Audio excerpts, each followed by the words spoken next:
Hi, Hello, I'm Julian. and I am Tom. We are Team Binge. We are back to talk about Smoke, an Apple TV show. We're going to be talking through episode. Did I do We're Team Binge? You did. You did a great job, too. But now you're doing a bad job.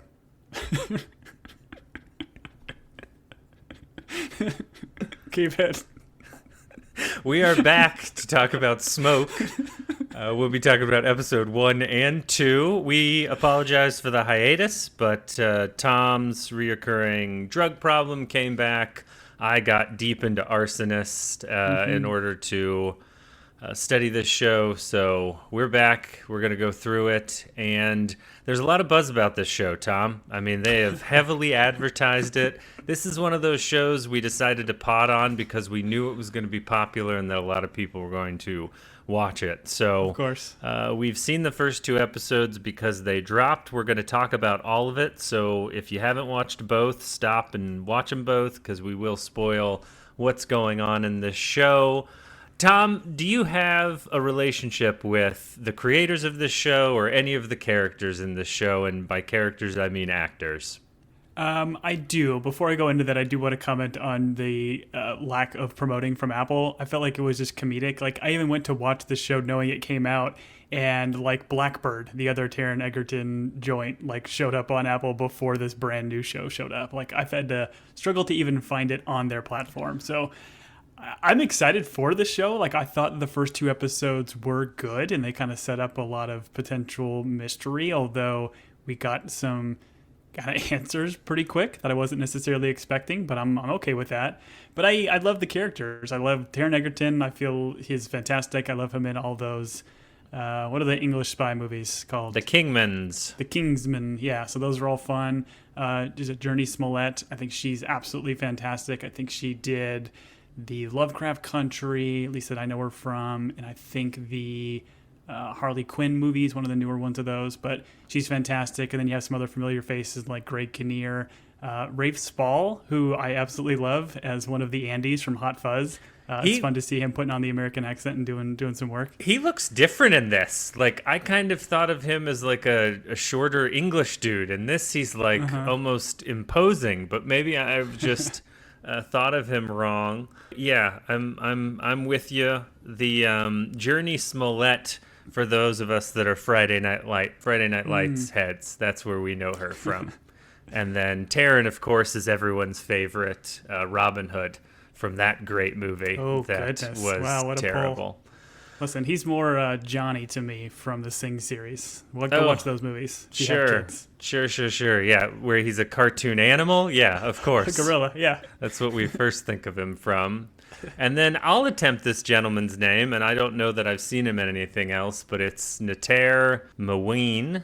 That's probably not right, but he plays Freddy. And then they list John Leguizamo on here, but if I'm not mistaken, John Leguizamo did not show up in the first 2 episodes. He did not, but I'm looking forward to it. I am too. We can talk about the characters and the casting as we go through it, because I've got thoughts. But I found out, Tom, and they are upfront about this, this is based on a podcast called Firebug, which I didn't know they could make TV shows about podcasts. I thought podcasts had to be about TV shows, which I'm proud to announce that Apple is developing a TV show based on Team Binge. Morgan Freeman is slated to play Tom, and Sydney Sweeney is slated to play me. So get ready for that to not be advertised. Tom, I cannot say enough. I also went to watch this last night on the day it was released and could not find it. And I said to my wife, I was like, if you got to scroll to find the show, that's not a great sign for the show, but I had a good time. I don't understand what Apple's doing. Yeah, they're just so goofy. Like, it's one thing to not spend money to market it, but if you've got a brand new show that just dropped, like, maybe feature that on your home screen. Like, even just tapping through, like, the top scrollable, like, list, not on there. No, Crazy. No, it was not. We had to find it. Now, I want to talk showrunner because I think both you and I really liked Mayor of Easttown, and there's some connection to this with Mayor of Easttown. Is that right? I think so. I know, like, is it the showrunner or the writer? I can't remember who it is. It's Dennis Lehane, but he did like Mystic River, Gone Baby Gone, Shutter Island, like a lot of good kind of like dark, twisted mystery kind of things that I have enjoyed. But I believe there's ties to Mayor of Easttown too, but I could be wrong. Oh, well, maybe I just thought that and it doesn't. But yeah, I enjoyed. I did not feel like the writing or how this was shot was the weakness of this show. Not that there are any weaknesses, but Tom, people have related us to being like fire, and so we're gonna put our fire to the show and really reveal its weaknesses. Is that something? Is that an analogy that works? I don't know. Yeah, sure. We'll let the audience decide. The show is riddled with poetic fire talk, so I'm okay with it. Yeah, it definitely is. Let's dive into it. I'd like to just talk overall premise. We obviously enjoyed this, but I went into this thinking it was a whodunit. But to your point, Tom, with some of the reveals that are made, I don't know that it's a whodunit. And if it is, I'm interested in what they're telling the audience early on and what they're not. But essentially, we have Taron Egerton as Dave Goodson, spelled not how you'd think it was spelled, but he's an arsonist investigator.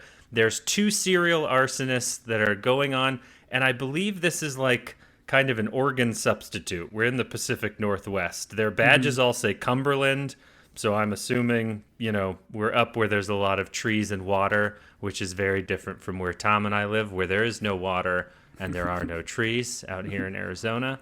But so we've got Goodson, and then we've got Michelle Calderon.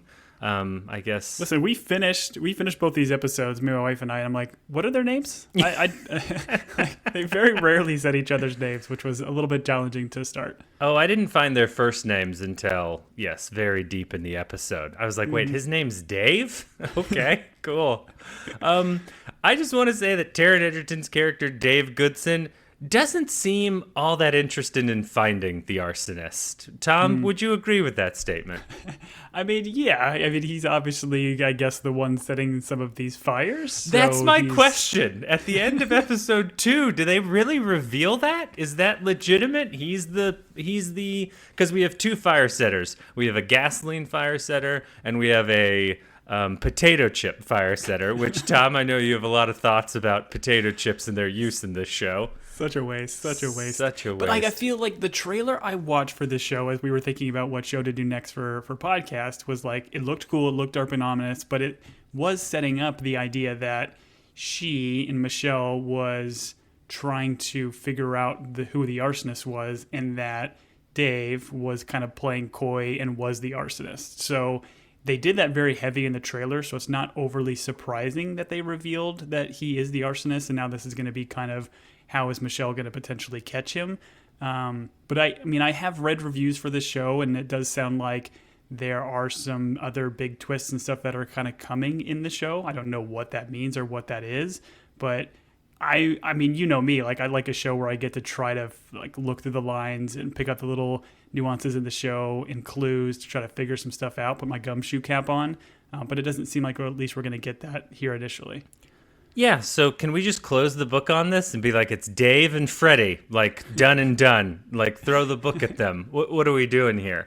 I don't know. And I think it's interesting that like we get Dave's explanation of who an arsonist is. He's like, an arsonist is someone who typically is powerless in their own life, and so they do this so that other people feel powerless. And it's like, that's interesting psychology, but if you tell us it's Dave and you tell us it's Freddie, like based on like how they tell the story, I understand like what they're trying to do, but I don't know why they revealed so early. So I'm hoping it's a misdirect, but I don't know how it could be. Yeah, I would argue it's probably not a misdirect. I think these are our 2 arsonists, but there's going to be more twists and turns throughout, would be my thought. So, like, are we looking at like a Knives Out situation? You were a big fan of the first Knives Out movie, and the like kind of turning it on its head of that movie was you knew what happened and everyone else was trying to figure it out. And so I don't know, but that had Mr. Detective Blanc or whatever his name was. It did. So it did. a little I bit mean, different. like I said, it's not. It does change the dynamic. It's not necessarily a whodunit at this point, right? We know whodunit. It's the thrill of watching Michelle, this detective, trying to figure all this stuff out, which I'm Right. for. Because she's And a I am fantastic for it. actress, and I loved her character. She's the best part of the show. I would argue that when you watch Dave Goodson, Taron, he is doing some sort of, he almost feels like he's in like a comedic overacting show, and she's playing it straight up. And yeah, Jurnee Smollett in this is incredible. 5 stars. Give her all of the daytime Emmys. Taron Egerton is the one that I have some questions about as to why he's in this role. But I also don't understand why they didn't just let him be British. They should have just a lot of British actors in this show playing. They're all doing some sort of weird Chicago accent that you're just like, why? You're in Cumberland, the great city in Oregon, something like that. That's a fair point. People from other countries do live here. You could just use their accents, but Oh, they should have all been Australian. That would have been great in Oregon, but doing an Australian accent. Anyways, let's talk characters. We're discussing him already, but we've got Dave Goodson, so married to this Ashley, which is confusing for certain reasons. And then Emmett is his stepson, doesn't seem to be very close with his stepson. And then he doesn't seem all that motivated to find the arsonist. And one would argue, if you're the arsonist, then why would you want to find yourself? Correct. And then the other one is they gave him this quirk where he's decided he wants to be a writer. And I love this dynamic because there's nothing more awkward than when a spouse goes on a creative endeavor and the other spouse has to read it and be like, oh yeah, it's pretty good. Yeah. I like that you do a podcast. That's fun. Yeah, I listen. This is what our wives have been doing for the past couple of years. Yeah. I really enjoyed the Ted Lasso one. And it's like, yeah, that was 4 years ago. Okay. Remember when our wives asked us for more female characters? Yes. More female representation on Team Binge. The podcast. Yeah, and then we brought him on that one time, and it didn't go well, Mine didn't realize this is a podcast for children, and it's clean, and she curses like a sailor. Anyways, they're not going to listen to this, so we're not going to get in trouble, Tom. We're fine. Oh, anyways, Tom, straight up, does Ashley, Goodson's wife, like his writing? No, it was great to watch her stare at the salad as she's answering and saying, it's good writing. It's good. Yeah, it's good. It's funny. Man. I love the dynamic. And the episode starts with him kind of doing that dialogue or monologue on top of him, I guess his haunted past of being trapped in a fire. And I think having him be a writer kind of adds to that. And I kind of like it as a showism because it allows him to speak poetically about the fire and kind of what's going on because it's in the guise of him actively writing some sort of novel or book. Sure, and it also adds to the thing where he's like an arsonist is powerless in his own life. So this is a guy that's trying something creatively. It's not working out. I'd say the most unrealistic thing of this whole show is the detailed rejection letter that he gets from the literary agency. Bro, if they don't want to publish you, they just won't respond. No one's telling you. No one's reading it all and then giving you feedback. Yeah, very true. Who's got the time? Talk about unrealistic things, though. Did you notice the shape of his feet? They were very normal. As we all know, arsonists had oddly shaped feet. That's true. And they were denied bank loans, I believe, something like that. The Human Torch was. Yeah. That's right. The Human Torch, who, Tom, historically, an arsonist. Oh, man. All right. So they add also to his powerlessness that he's got this stepson, and there's some sort of family dynamic heading up where the father of that stepson is moving away, and so the kid is going to move in with them. I did not understand why people were mad and what this adds to the Goodson character, other than it gave Taron Egerton this moment in the kitchen where he's acting like the Joker. He goes from angry to I'm fine to angry, and I was very confused as to what show Taron Egerton was in this kitchen in that scene. I agree. Like he kept saying, like, "Hey, don't worry about it, bro. I'm here for you." Like trying to connect with a teenager in this fashion didn't seem to go very well. And I guess the idea is like he's maybe not a great husband, which is why him and Ashley are no longer together. But I guess a good dad, or maybe Ashley just doesn't want her kid 100% of the time. I don't know. No. Him and Ashley are together. What do you mean they're not together? Well, I'm talking about like the kid. So the husband's leaving, right? Okay. And now the kid's got to be with them 100%. So maybe Ashley's like, "Oh man, I wish the dad was still here because I don't want this kid on the weekends." Sure. Yeah. No one seems to want Emmett, which I believe is the whole storyline of the Lego movie, if I'm not mistaken. Here's all I want to say. Goodson is a fine character. Taron Egerton, I'm sure, has his appeal to some. I found his storyline kind of the least compelling part of this. And so if for some reason he ends up burning himself to a crisp in episode 3 and is no longer with us, I'm gonna be fine with it. Okay. If they Pedro Pascal him, as every Pedro Pascal show has done, I would be fine if he goes along.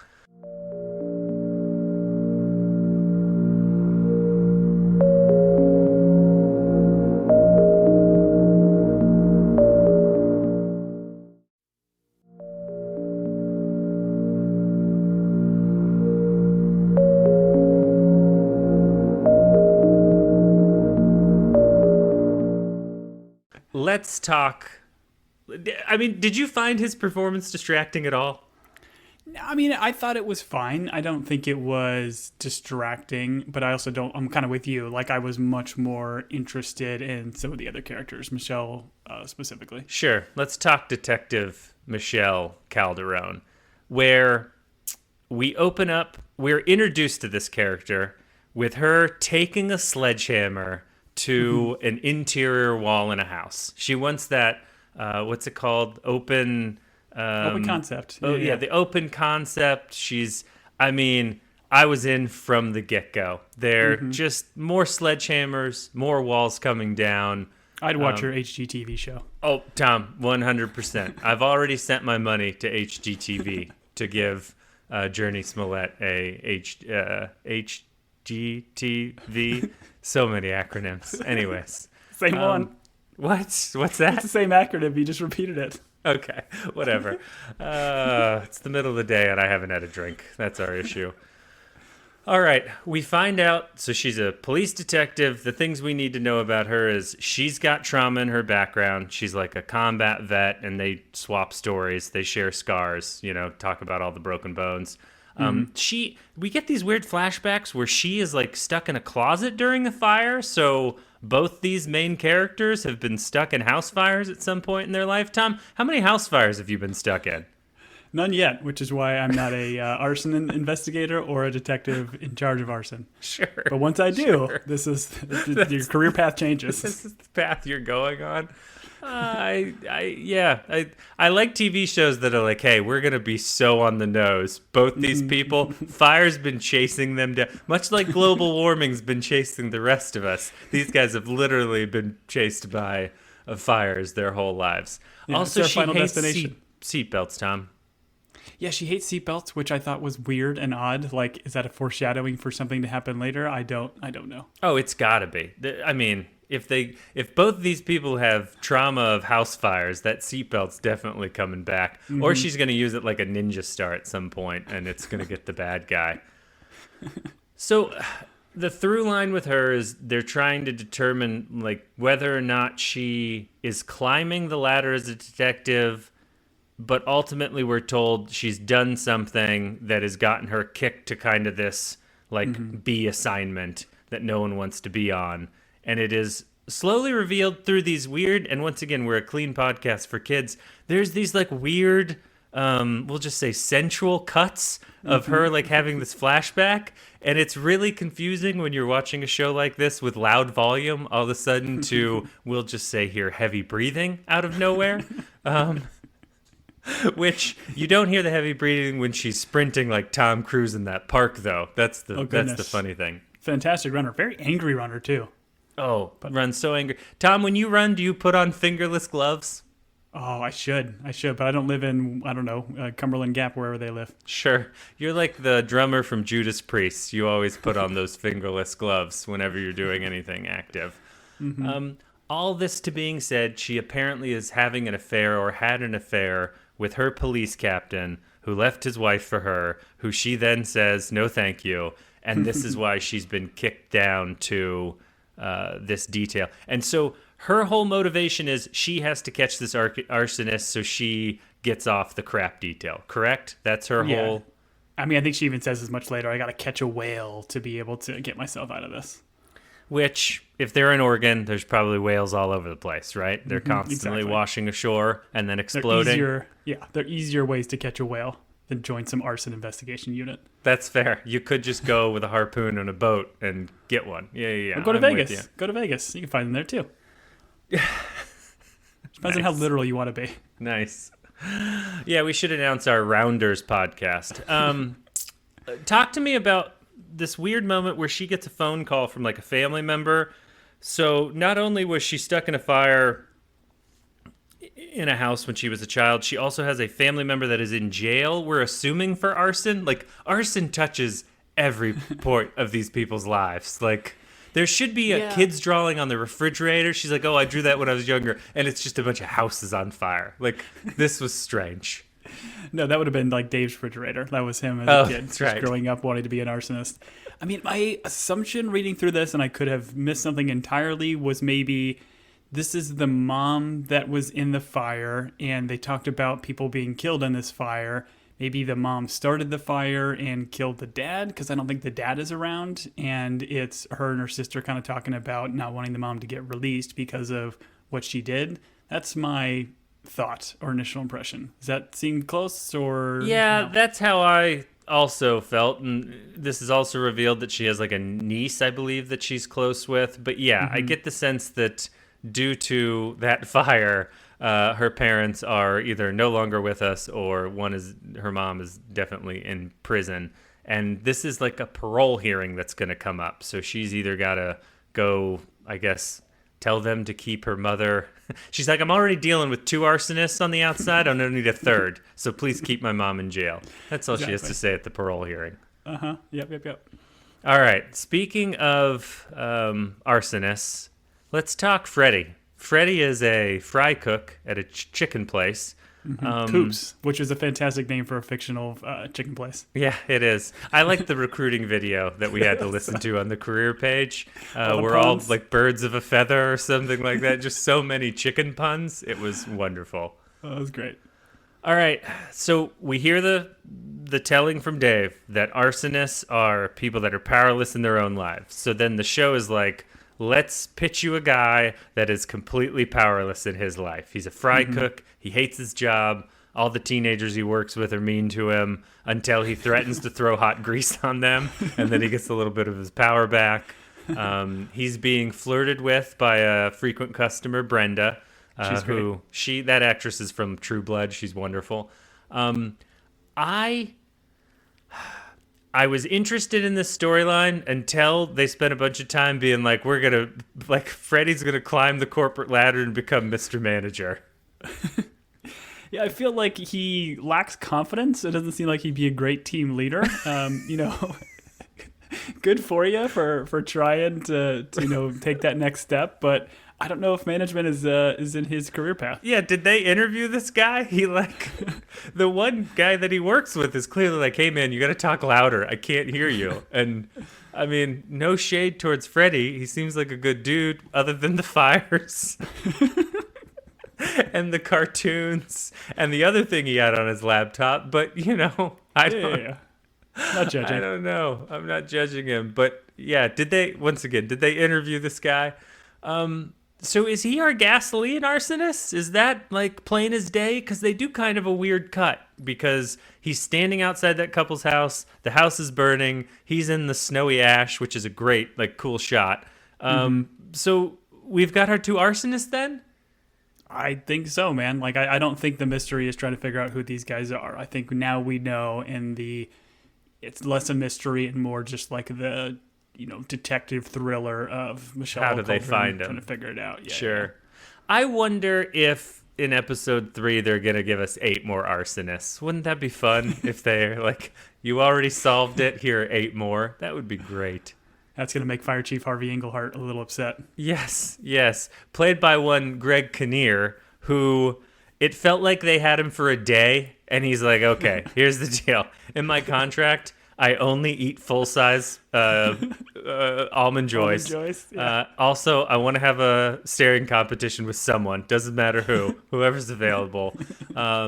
He's like, and I'm only doing this show to pay for my daughter's wedding, of which I would like her to show up and talk to me about venues while we're filming. You can just use it for the show.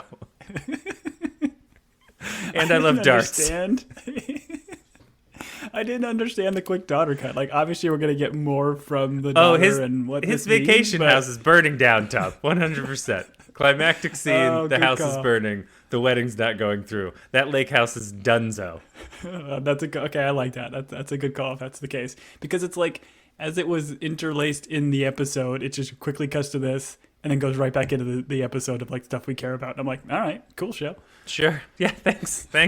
Didn't know you were so rich you had a lake house show. Thanks for rubbing it in our faces. Also, it must be nice to have enough water to have a lake. And then we also have his character developing, I guess, are him and Dave, they're friends? Is that, I mean, he's his boss, obviously, but we have an episode, they're like having beers, throwing darts. He was like at his house too, wasn't he? Like, it wasn't just like them meeting at a bar afterwards. So yeah, they seem to be pretty close. And I feel like they had this conversation about marriage and Dave talking about, I guess, how unhappy or sad he is in said marriage, which plays into the thing about, you know, him being an arsonist if he's a person that's sad or unhappy.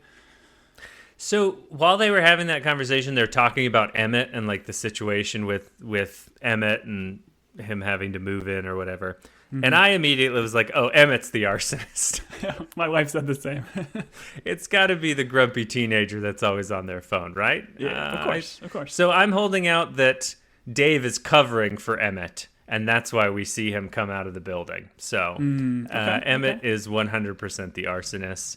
And Emmett loves fried chicken, and so he's both arsonists. That's what I'm saying. Well, who doesn't love fried chicken? I mean, that doesn't rule out anybody. If you squint at the criminal drawing they made of the gasoline arsonist, it definitely looks like Emmett. I'm just going to say that right now. Okay. The only thing we need to talk about with Greg Kinnear, which I know we've talked about so many things, he gives the mayor is on my butt speech in this, and I loved it. If I go, you go. Yeah. Give me your badge and your gun. 2 weeks. 2 weeks with pay. World needs plenty of bartenders. All that. It was great. He doesn't get a gun, though. Give me your badge and your lighter. Yeah, give me your badge and your lighter. He's like, wait, why do you have a lighter? You don't smoke? He's like, you caught me, chief. Anyways, I love Greg Kinnear. More Kinnear. That's all I want. Agreed. All right, let's dive into the investigations of it all, Tom. Because we've got... And I do appreciate, like, Michelle Calderon, such a strange name, and our boy Dave Goodson, also a strange name. I appreciate the time they get to spend together. They have pretty good back and forth, but a lot of this is them just going from place to place, looking at ashes. Tom, how many places have you set on fire in your life? What's your relationship to fire, Tom? I think it's fine. I don't think I'm a huge. I guess take that back. If I go camping, I could stare at a fire for hours. But otherwise, like I never set fires as kids. Not a big firework guy. I think it's just fine. How about you? I love to take a bottle of alcohol, shove a rag into it, light it on fire, and throw at things. It's just one of when you're bored on a Saturday. I mean, there's nothing better than. Anything specific you throw it at? Whoever's walking by, maybe a cactus. I don't know, just different things. Okay. My issue is, I'm torn between drinking what's in the bottle and throwing it and wasting it on fire. So it's a little bit of.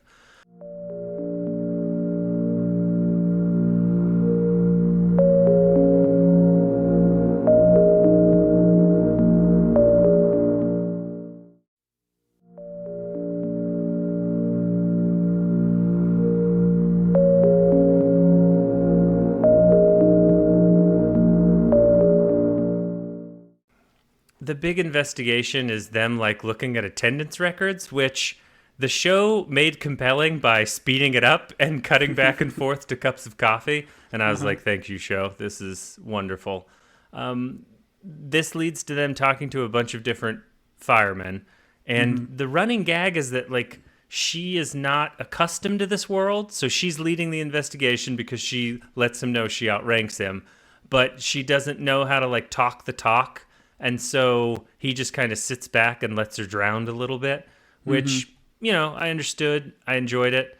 I didn't really like these firefighters. Well, the engineer guy was cool, but the other guy, he seems like not a good dude, Tom. Yeah, just a tad racist with some of his comments. And once we do eventually get to his bunker, it doesn't seem like a great place. It doesn't seem like a great person. All I want to say is not everyone with a bunker is a racist. That's all. I'm just going to put that out into the world. You know, there are some kind, wonderful people that just have a bunch of guns stored in a bunker with food and cigarettes and stuff. And they, you know, aren't racist. Just want to put that out there. Good to know. Yeah, baby.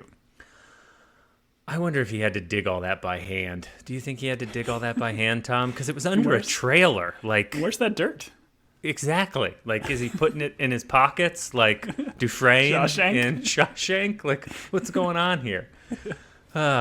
Anyways, the saddest part of this whole show was the fire at the house with the couple. So they go out. We see Freddie at the bar. Like, I keep trying to tell myself all of this is a misdirect, but there's no way it's a misdirect because he's at the bar with the couple, follows them home. They all live, although I think it's mentioned that the dad... he took severe burns. Yeah, severe burns. I did not had enjoy a kid this. too, like a baby, which obviously just takes it up and ratchets it to another level. And again, this guy, the fry cook, doesn't seem, as a Freddy, right? He doesn't seem like remorseful or anything at all as he's seeing, I think, them get into the ambulance. Like it was pretty awful. No, in fact, after this, he gets promoted to manager. So I don't even understand what Coops is doing over there. They're like, hey, when they did the interview, they're like, hey, did you recently burn down a house? And he's like, yes, I did. They're like, congratulations, Mr. Manager. And he's like, can you just call me manager? And they're like, sure.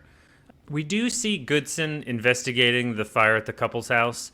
And there's this conversation about, like, he probably saw them being happy. And that drove, he's like theorizing about the arsonists. And so this conversation about, like, arsonists going after happy people. And I was like, okay, that's interesting. I think they even have the dad on the gurney, and he's like, this happened because I laughed. And I was like, I don't know that that's, like, a direct causation, but sure. I agreed. And we also see Goodson actually doing some investigating. He goes to the bar. He, like, threatens to shut down the bar with health code violations or, like, fire violations. He's like, see that candle over there? I know it's electric, but it could light a flame at any point. So I enjoyed that part of the investigating. And Tom, I skipped the craft store fire. Would you like to talk about the craft store fire, which looked terrifying and very well shot? Yeah, I mean, if you're gonna light fire to play it somewhere, do it with like a bunch of like little wooden tchotchkes. So Sure. great place for a fire. Sure. That poor lady like crawling out, which and like her arm on her skin just like flops off. Like, ugh, that was brutal and kind of a little bit unnecessary. But yeah, I mean, we get a good amount of like backstory-ish, or at least like investigation where, I mean, the assumption is, I guess, that he started this fire, right? That Dave did, and he kind of shows how he would. It's funny, he like pulls out like a Ziploc bag of like, oh, these are some that we've mocked up. It's like, oh man, these are your own ones that you've probably used for the fires. But like the cigarette and the matches. And then there is a little bit where they talk about it being an unreliable like fire starter kind of thing. So there's probably been some that have just gone out and not lit the matches. So there could be DNA on the cigarette or fingerprints. So I got to imagine that's going to come up in the future as well. Sure. I wonder if pool noodles really burn like that. I may have to test that out. Later on when I've got my Molotov cocktail out, I'm going to throw one at a pool noodle and see what happens. So we get to see them like go back and forth with a cigarette, which is always fun when characters do that. Smoke cigarettes on screen. You're like, yeah. Yes. I want that to be me. Yes. Team Binge has always been pro cigarettes. That's a good point, Tom. Thank you for mentioning that. But I appreciated that they showed this like starting They also kind of point out during this investigation that these arsonists have like not necessarily an MO, but there's like a strategy to it. They talk about like, hey, they might light fires here in order to like spread us thin and misdirect. And I think even in this fire, it's not just the pool noodles. She gets surrounded by fire. So it's like he lit multiple ones throughout the store. If it was him, allegedly, obviously he's got rights. He's still got to go. Everyone's presumed innocent in our eyes. Unless you're in the TV show, presumed innocent, and then we assume everyone's guilty. All right. That's the twist of that show. We kind of glossed over it, Tom, but I do want to point out, like, all of the fire, like, effects in this show, I'm assuming that's where all their budget went, because everything looks really good. It's, like, very cinematic. I mean, if you weren't an arsonist before watching this show, you definitely are afterward. You're like, oh, I would love to burn some things down because it just looks so cool. I see the appeal. Cool. Yeah. Exactly. The fires are kind of the action sequences for this show. And then the other action sequences are when Michelle illegally breaks into someone's bunker and then almost without provocation kind of shoots a person. I had so many questions about Michelle entering. I believe his name is Archie, which is a great character name. She finds like a bunch of snakes and rodents in cages. I could only think about the Nate Bargatze bit about the, what's it called? Reptarian or whatever he visits. And then grenades in fridges. Tom, where do you keep your grenades? I mean, I keep them in the fridge as well. You got to keep them fresh. But I keep mine in like the crisper drawer, like where I keep my fruits and vegetables. So he just kind of had them out there, which is a little bit dangerous. Sure. Yeah. Do you got to set the humidity on high, I believe, for grenades, because otherwise they'll wilt. And you don't want your grenades to wilt. You want them to thrive, you know? You really want them to pop. Yeah, when you exactly. Big flash. Archie is a prepper. That is, you know, and he's a reptile lover, which is something that we can all appreciate. He also loves getting shot twice in the thighs. When this happened, when this happened, I was like, is this a dream sequence? How is she going to get out of this? This doesn't, like, she broke in. She's got no warrant. I mean, he was holding a gun, sure. And I was so confused by this. And then the show, which I didn't really appreciate, yada yada's it by like her setting him up. She's like, he put a bunch of guns in his truck. I found those, you know, I then went to talk to him. We got into a shooting match, and he's a liar. Don't listen to anything he says. I guarantee that prepper has so many cameras on this lot. I just want to point that out. That's a fair point. You know what I would have done? I would have set the whole place on fire. Oh, Tom, brilliant. You're already thinking like an arsonist. An arsonist with oddly shaped feet, Tom. Very good. This was the only time in the whole show I was like, this is a little bit of a stretch, but the show does something very good where they come back and they remind us that, oh, Michelle has this chief that she was having the affair with, and while it's been broken off, you know, she still has some level of like coverage in terms of when stuff like this happens. He kind of makes things right. And so they give us that scene. This guy keeps sneaking into her house, which I don't think is a great move once you're broken up. I was very surprised she didn't shoot him in both thighs when she found him on the back porch. But it's true. His name is Captain Steve. And we haven't talked much about Rafe during this. How much do you, on a scale of 10 to 9, Tom, how would you rate Chief Steve, one Rafe Spall? I mean, I love him as an actor. He seems a bit like a sleazebag in the show, clearly using his authority to hold over her, and then not actively saying or like leaving his wife or whatever and cheating. So he's not a great guy, but I like the actor. My favorite part is he's like, "Hey, I told my wife about us. I'm leaving her." And Michelle's like, oh, no, that's a bad idea. And he's like, okay, I'll go back to her. And I was like, bro, it's never happened to me, but I'm pretty sure that's not how marriage works. Please don't go back. I think you've kind of, that ship has sailed, as they say. Tom, this whole thing concludes with episode 2, Dave walking out of a convenience store having just set it on fire. I'm confused as to why they did this. Explain it to me, Tom.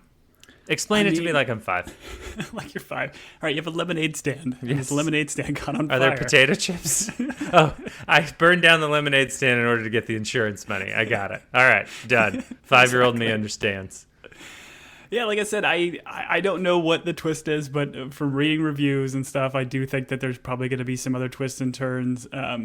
I don't know if this has like been as well received as some of the other big Apple shows that we've done, which is probably why we've gotten even less advertising than some of the other Apple shows. But I still think it's good. I still think the acting is good. To your point, it's shot, cinematography. I think it's a very good looking show that I'm still going to be here for. And I think it's 9 episodes, kind of a weird goofy number. But yeah, maybe we'll get some mystery in another form, but not in the who is the arsonist form. Okay, so right now we can definitively say we think Freddy is the gas arsonist and that Dave is the potato chip arsonist. Is that correct? That's what I'm saying. And that's what the show is showing us. So Correct. if the show is lying to us, I'm going to be really upset. Tom, I'm in on this show simply because Jurnee Smollett is smoldering and she's setting things on fire and she's also shooting people in the thighs. And I think her character just overall is like a pretty good time to watch. Taron Egerton, once again, if in episode 3 he has an accident, I'm going to be okay with it. And then also, if something happens to Egerton, then guess who has to step in? Old Chief Greg Kinnear. And so if it's Greg Kinnear feels like he's in a comedy. Like he feels like he pulled the van over from Little Miss Sunshine and was like, I'm a fire captain now, and I'm going to keep the same kind of style. I don't know. Well, we've talked about this before. Like, comedic actors generally can do drama really, really well because they just, like, understand, like, timing and beats and that kind of stuff. So seeing him obviously more straight-laced in this, I'm hoping we get a lot more of him because he's such a fantastic actor. Oh, we definitely are. His lake house is going up in flames. The wedding will be ruined. He'll be like, my boxes of almond joy, they're all melty. And the daughter's going to be like, it's my wedding day, Dad. And he's like, my almond joy. Anyways, this show's off the rails. I'm all for it.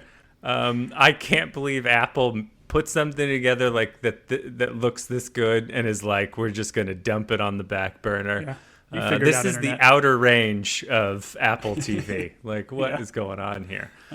Anyways, for the 4 of you that are watching smoke and have stumbled on this podcast, you can reach us at teambingepodcast@gmail.com. This show demands dialogue. I will be reaching out to the Department of Defense as well as the Justice Department to get their thoughts. Smart. I'm going to reach out to all my arsonist and arsonist investigator friends. They don't get along, Tom. Who would have guessed? That Reddit thread. But yeah, Tom, what did I miss? Where else can people reach out to us and tell us about? We'd love to know your relationship with fire. Just, unless it's sad and serious, don't send us those. But send us your relationship with fire, please. For sure. Yeah, reach out to us on the socials at Team Binge or at Team Binge Podcast. We're on Instagram, Threads, Twitter, Blue Sky, all the big ones.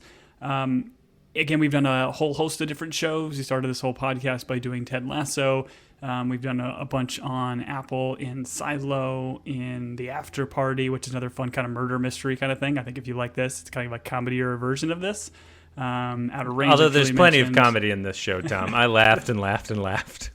There is. And then Severance was another one that we did, which was fun and a big hit. So yeah, go check out our back catalog. Let us know what you think of this show. And yeah, if you have time, rate and review us on Apple Podcasts. It really helps us get some promoting of the pod and let more people find us.